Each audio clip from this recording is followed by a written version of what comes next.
Thank you. The three-day high-level meeting, currently underway at Munyonyo, has attracted a range of stakeholders, including government officials from various ministries, UN agencies and implementing partners. The purpose of the meeting is to review progress and commitments made at the Global Refugee Forum and share best practices for advancing the humanitarian development peace nexus.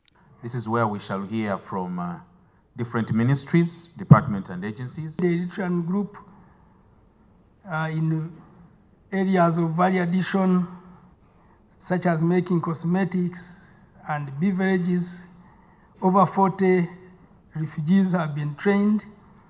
We have also incubated some refugees, and some of those have returned back in South Sudan, where they are also conducting skilling.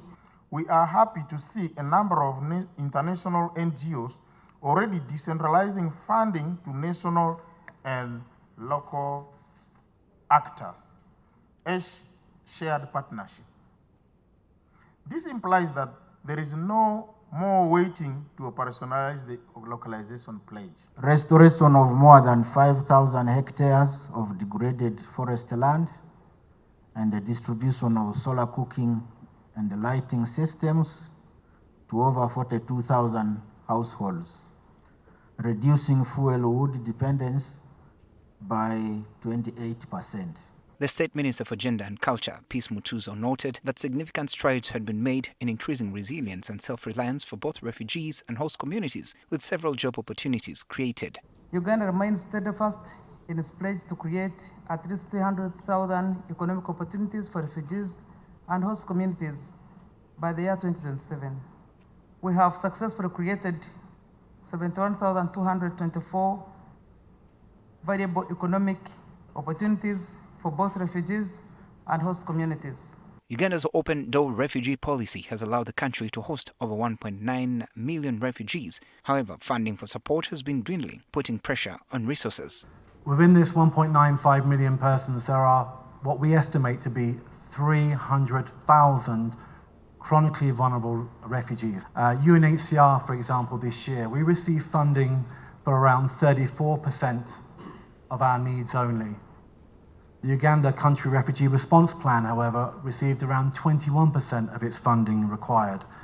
And there are significant impacts of that reduced funding.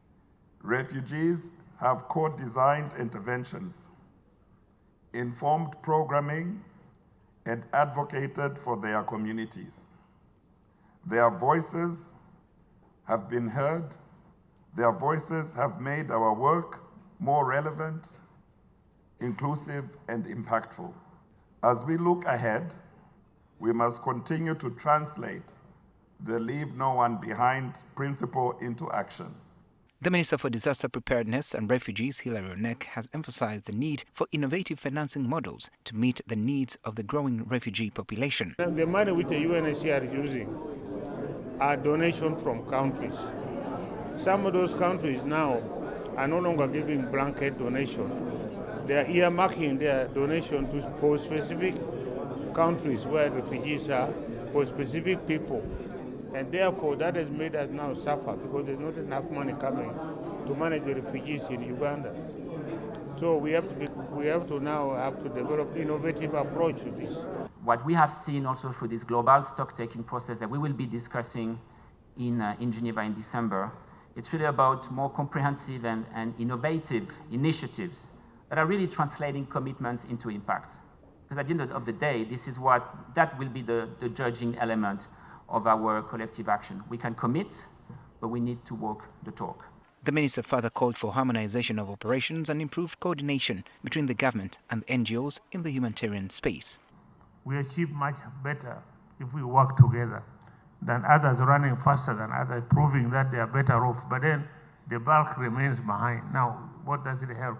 With the growing number of refugees, increasing pressure on local resources and significant strain on services, stakeholders are calling for sustainable financing models and improved quality of commitments.